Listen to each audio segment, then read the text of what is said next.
But वही हम्म, चीज कई बार इग्नोरेंस भी बन जाती है ना, कि Tier 2 Tier 3 villages how they function और उनके चैलेंजेस क्या है।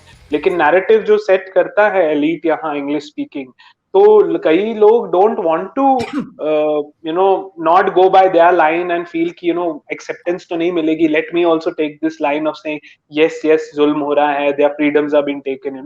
But if you are a nation lover and you want the communities to be in a better place, then you'll have to speak the hard truths of that. This is an unnecessary sort of bullying of the majority, which I think happens only here because you want to have exceptionalism there also, and you're using that privilege. Because the reverse is not going to happen in regions like Afghanistan or others. The reverse is not. You can't have an Arfa, Rana, and Sabah standing there and telling them, here we are uncovered and we are in our Western Yeah, attire, and we won't wear this, and you know what the yeah, consequences will be.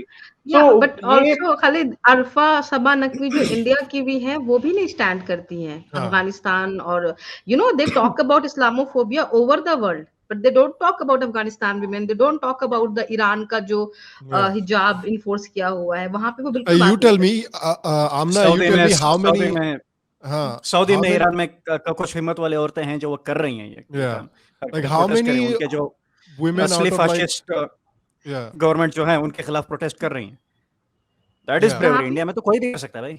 Saudi में, Iran में है ना कुछ activist जो कि protest हाँ कर रहे हाँ हैं कि हमें आई नो, बुर्का नहीं, वहां हमें पे कार कर रही चलानी हैं, है। आई नो दैट गर्ल, उसका इंडिया नाम में मुझे कोई भी बोलना कर नहीं सकता जाता। है, मुझे भी जो याद नहीं आ रहा है, काफी पुराना केस है। I think are you talking about the Iranian lady? हाँ, हाँ, जो जो बाल काफी हाँ अपने वायरल हाँ हुई थी हाँ, जब कर्ली उसको रखी है। मसीह अली नजाद, मसीह अली नजाद राइट नाम है, राइट, एंड उसको पीटा है उन्होंने, उसको जेल में डाला है, उसके साथ सब चीजें की, but still she is standing tall there, कभी शी राणा इज ने सम। या आरफा जी ने उनको बुलाया है कि चलिए वायर पे आपका इंटरव्यू ले लेते हैं कि आप क्यों इतनी हिजाब के खिलाफ हैं? कभी बात नहीं करेंगी उनसे। And also see, one see very they interesting enjoy thing, the liberalism ka perks here, no, and they abuse that very system. But also Khalid very interesting thing, जिस लेडी के बारे में हम बात कर रहे हैं उसको वेस्ट में बोला जाता है कि वो इस्लामोफोबिया फैला रही है। Imagine a lady can not talk about her every, मतलब जिसके थ्रू वो जा रही है वो अपनी रियलिटी के बारे में बात नहीं कर सकती, अदरवाइज वो Islamophobia. That's what I am talk, मतलब I am very pissed off कि जितने भी लिबरल हैं या ये वोक हो गए हैं, इनको पता नहीं क्यों मुस्लिम कम्युनिटी की कंजर्वेटिव एलिमेंट इतने प्यारे लगते हैं। Yeah, this is so big betrayal to women, Muslim women cause yeah. Actually.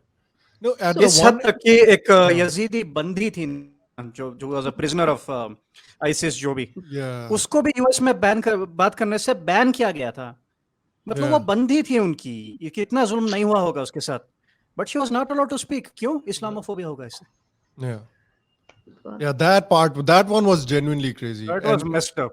I want to, I want to bring it back to you again, Ahmad. कि यार यहाँ पर ना, I completely lost my chain of thought. पता नहीं मैं क्या बोलने वाला था, but I completely lost it. But anyway, what I was going to say, I can bring up something else, is that in India, it's especially egregious because problem क्या हो जाती है कि वो सॉफ्ट बिगेटरी और लो एक्सपेक्टेशंस जो हो जाते हैं मुस्लिम कम्युनिटी के खिलाफ, कि अच्छा हिंदू कम्युनिटी जो है, इस हिंदू कम्युनिटी में हमें डाउरी को क्रिमिनलाइज करना है ताकि हिंदू कम्युनिटी आगे बढ़ सके, हमें कास्ट डिस्क्रिमिनेशन को क्रिमिनलाइज करना है ताकि हिंदू कम्युनिटी आगे बढ़ सके, प्रोग्रेस हो सके, डेवलप हो सके, all of these things, Hindu code bill लाना है, इनके जो ये सक्सेशन के लॉज हैं उन सक्सेशन के लॉज को बदलना है ताकि अगेन कम्युनिटी डेवलप कर सके। That has been the reason given for all these legal changes कि इस कम्युनिटी को डेवलप होने के लिए ये लीगल चेंजेस जरूरी हैं। बट जब भी मुस्लिम सोसाइटी में कोई भी प्रोग्रेशन की बात आती है तो हम तुरंत खड़े हो जाते हैं कि नहीं, ये इनका कल्चर है, ये इनको हैंडल करने दो, let them behave the way they want because they are an oppressed minority. And at the same time 5 years down the line these people will complain कि हिंदुत्व की वजह से मुस्लिम्स बेचारे प्रोग्रेस नहीं कर पा रहे। अरे यार, सारे प्रोग्रेसिव लॉज तो आपने ब्लॉक करवा दिए, आप कुछ होने नहीं देंगे प्रोग्रेशन, उसके बाद आप बोलते हो कि प्रोग्रेस नहीं हो रहा है हिंदुत्व की वजह से। ऐसा कैसे चलेगा? राइट, एक चीज मैं यहाँ पे बोलना चाहती हूँ कि पीपल थिंक कि शरिया के जो राइट्स हैं मुस्लिम विमेन को वो भी मिल जाते हैं। कि जो इनहेरिटेंस की बात की है ना श्यामा आपने, तो इनहेरिटेंस के अंदर जो बदलाव इनहेरिटेंस, और हुआ मैं है, सक्सेशन हाँ बोल रहा था। हाँ, हाँ, तो इसके अंदर पहले हिंदू वुमेन को कुछ नहीं मिलता था क्योंकि उनको माना जाता था कि बेटे को ही सब कुछ जाएगा और यस, उनको स्त्री धन दे दिया जाता था। 2005 के अंदर जो चेंजेस हुए हैं ना, उसके अंदर जो एग्रीकल्चर का लैंड है और जो ज्वाइंट फैमिली का लैंड है, उसमें भी लड़कियों को इक्वल राइट दिया गया, राइट। मुस्लिम विमेन के साथ क्या हुआ है कि शरिया में उनको पहले से था कि 1/2 मिलता है लड़कों का, लेकिन जो एग्रीकल्चरल लैंड था उसमें लड़कियों को नहीं देते थे, जबकि शरिया के हिसाब से तो उसमें भी मिलना चाहिए। तो इन लोगों ने इतनी पैट्रियार्की रखी है कि जो शरिया के लॉ है ना, वो भी वुमेन को नहीं देते हैं, and nobody talks about it. No women, I don't know, वो पढ़ती नहीं है या जानना नहीं चाहती हैं, या उनको सिर्फ हिंदू से लड़ना है, हिंदू से लड़ना है, हमें और कोई काम नहीं है। तो तुम यू सी, जो प्रॉब्लम इतनी ज्यादा डीपली है, आपको पता तक नहीं है वो चीजें। प्लस आप स्टेट का ये जिम्मेदारी है, कॉन्स्टिट्यूशन में ये लिखा हुआ है कि आप प्रोग्रेसिव वैल्यूज कम्युनिटीज के अंदर प्रमोट करोगे बाय वेरियस मीन। उस वेरियस मीन में 5 साल के पॉलिसीज आते हैं जिसमें कैंपेन चलते हैं। आप अगर गांव में रहे होंगे तो आपने देखा होगा कि घरों की दीवारों पे लिखा होता है कि छोटा परिवार सुखी परिवार, राइट। तो इसी तरह से राजस्थान में, क्योंकि घूंघट का प्रथा बहुत है, सिटी में उतना नहीं दिखेगा, लेकिन जैसे ही आप थोड़ा सा गांव में जाएंगे काफी ज्यादा अभी भी है।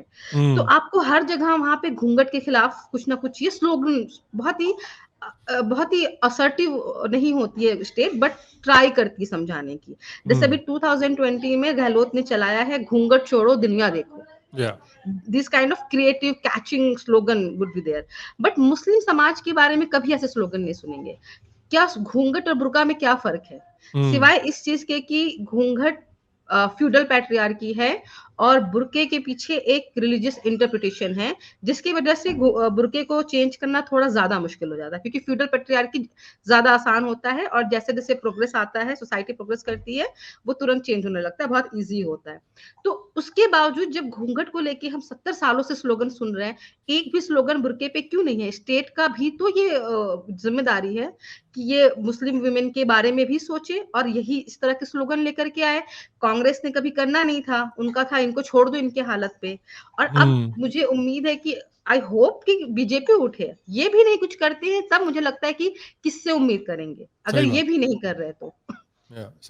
First of all, just a small interjection. I want to completely condemn Ashok Gehlot's statement, which is completely Hindu-phobic. How dare he say "Gungat chodo, dunya dekho"?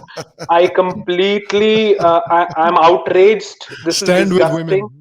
I stand with all the women who are wearing gungat. More power to gungat ladies. And it's a shame. I think this should call for the resignation of Ashok Gehlot. I register my virtual protest against him. Bharat chodo, it's a disgusting thing. Absolutely. And more power to all the gungat wearing women. It's their choice. You have cry, my beloved country, cry. This is the darkest day of Indian history. This is oppression. This is bigotry against Hindus. They should be allowed, and gungat is a sign of, I mean, it's their choice. It's their personal choice, right?